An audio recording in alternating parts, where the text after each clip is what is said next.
Hey guys, it's the following day and I'm about to cut and stitch the mock-up that I did the pattern for yesterday. But now I'm feeling kind of sad because my sister just told me something that I feel like explains why the YouTube channel hasn't been growing, or we haven't been getting paid anyway by YouTube whenever we do content. Apparently the Central Bank of Lesotho doesn't convert dollars into maloti anymore, so I feel like that, compared with the fact that not compared, what's the word, that including the fact that also there is some sort of shadow ban on this country. I don't know what's going on, to be honest. The views are down, money is not coming in. It feels a bit pointless to continue calling oneself a YouTuber when there is no real reward in it. I don't know, except I guess for the fact that I'm probably keeping memories for my sister and I, for my nieces to watch, because they do watch the channel. They love it and they're usually featured anyway in on the channel. There isn't any other reason why I feel I want to still be a YouTuber, honestly. It is totally disheartening when you know for a fact that you used to get paid, the channel was growing, there was real support there, and people who really liked the content. And I'm not talking about the people who are only here for tutorials, because there's people who just came here for tutorials, didn't comment. The ones that did comment is because they wanted something out of me. I mean, genuine people who keep coming back and watching. And I do know I have like a silent type of demographic of subscribers who do not comment. I don't know why that is, but I do have people who watch. A few people, they watch every single week when we post. They love the content. They don't say anything to me, even if I say please do like, share, comment and subscribe. The commenting part, it's never done. The liking part, never done. I doubt nobody shares my content, but I have a few people who do watch. So I don't know, should I keep it going for the few people that are still watching, or do I just,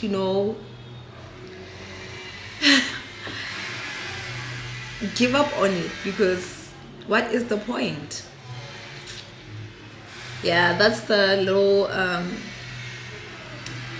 dilemma that I have going on currently. I'm sorry for the noises outside. I'm hoping my sister will block them out because there's construction over there, and apparently they are cutting up some steel or whatever. I don't know what they're doing. But yeah, that's my little spiel about YouTube and why content creation is not feasible in Lesotho. It's a complete waste of time, or just a collection of memories for you and your family. And if you do have people who love you on the internet, it's a great thing for them to keep seeing you and seeing your progress. That is why before, when we saw that there was a bit of an issue, because we suspected a shadow ban on the country. So when we got that suspicion, we took all of the content off of YouTube. We took it all off and put it on Patreon. We put everything on Patreon, so that if you truly want to support the channel, you could subscribe to the Patreon, and we opened the Patreon to for people to pay from $5. There's like 3 tiers, so it's from $5, 20, and is it 100? Anyway, with that one, that's my corset course, the $100 one. That's my corset course at its simplest. Yeah, and that's the cheapest anyone is ever gonna get my corset course, honestly, on Patreon. Otherwise, I don't offer it for that much. I offer it for 12,500 rand, and I do the classes face to face. If anybody's interested, I'll leave the poster over here. I do also have my beginner course, which will be beginning in June when the current one ends. It's 4 months. I'll leave a little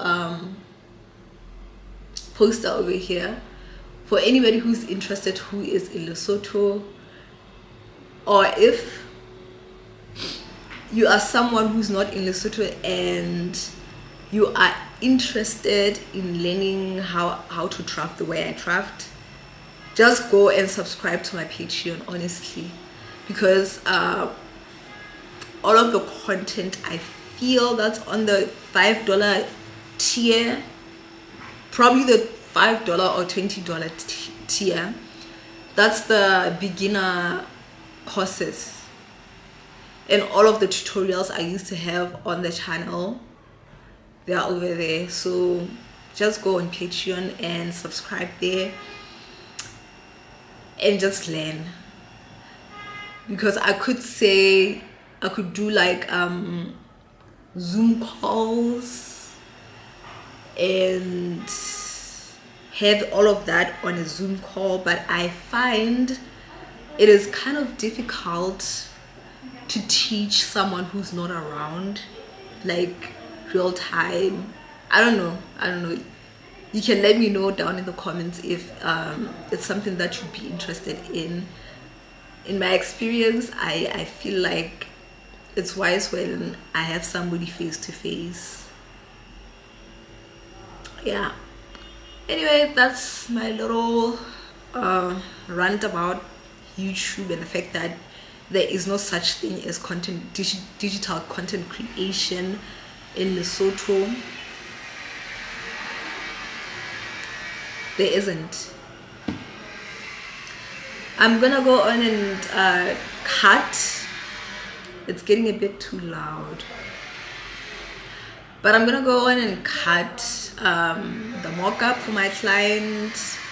Oh, and the dress that you saw in the previous vlog, the owner came back and said the V-cut is a bit too low, her bra shows.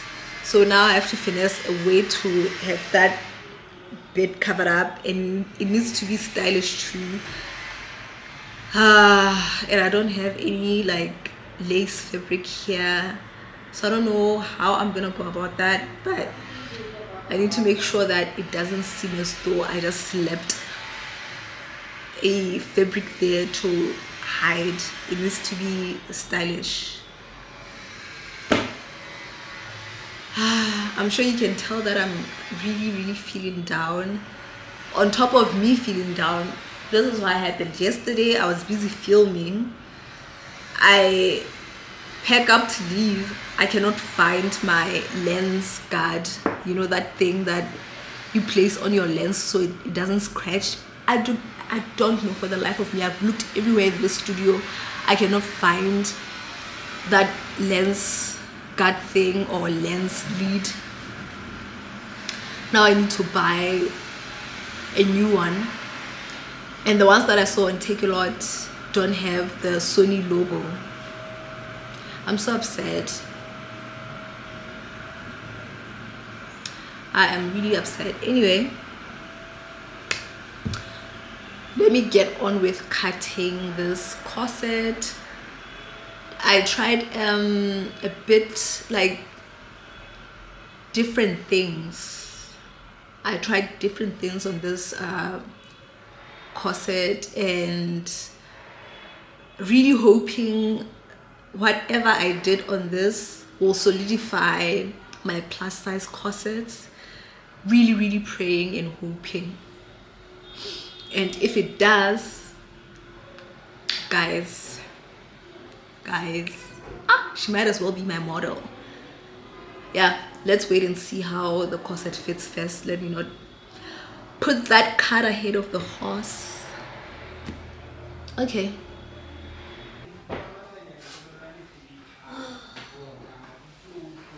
Now let's gather all my patterns to cut out on the fabric.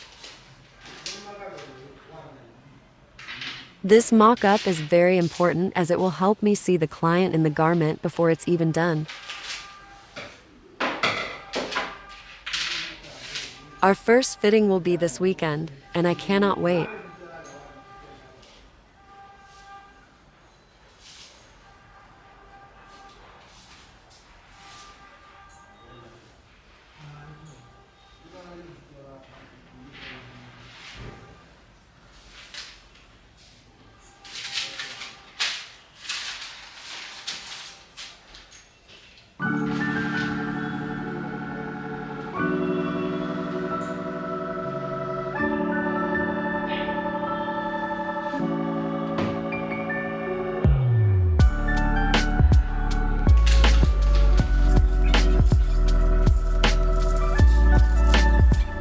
This is one of the most fun projects I have had this year yet.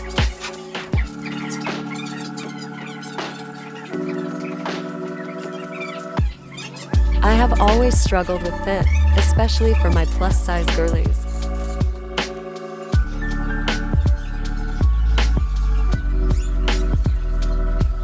And I have been working tirelessly to perfect my graft when it comes to fit.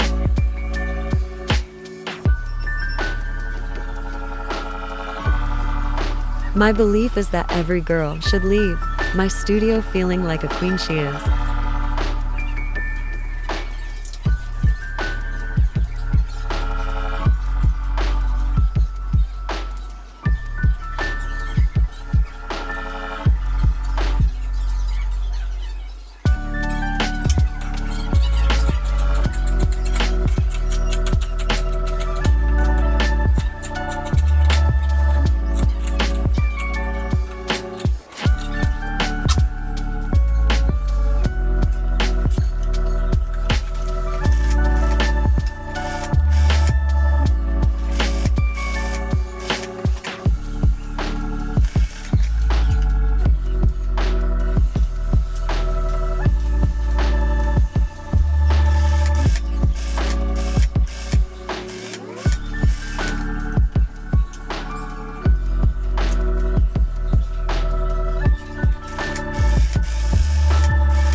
And we are done with the mock-up.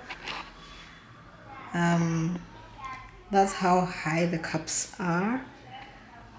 There's more room than this camera is showing, which is a good thing, but we need to fit her to be sure if what we did here is proper. Otherwise, I was feeling like maybe I should do a second mock-up with different cups. I have a different way of drafting cups, so I wanna have another mock-up, and with that mock-up, the body is gonna stay the same. So this part is gonna stay the same while the cups are gonna change. With those ones, they are bigger on top here. So this part here is a bit bigger. I need to open this up so that it's bigger. Otherwise, there's really nothing much I'm going to be changing. Otherwise, yeah, that's it on this. I will catch you up tomorrow maybe. All right, see you later. Hi guys, welcome back to the vlog. Today is the next day. Like I said, it's cold in Lesotho. You're probably gonna see me wearing this jacket a whole lot. It's because it's very warm amongst the jackets that I have. I usually wear like denim type jackets and those are cold because they're not lined. Anyway, I didn't even want to wear my coat because wearing coats depreciates them quick, and I can't be wearing coats here to work when they cost so much money. Basically, all I need to do is to go get my lay-by. And lay-by is something to layer underneath my jackets. It's a top that has like fur underneath. It's warm, so I'm just gonna have to go get my lay-by so that you won't see me wearing the same jacket throughout the entire winter. Anyway, I'm gonna show you something. So yesterday you saw me working on my client's mock-up. I did her corset and cups. I was happy with the fullness of the cups, right?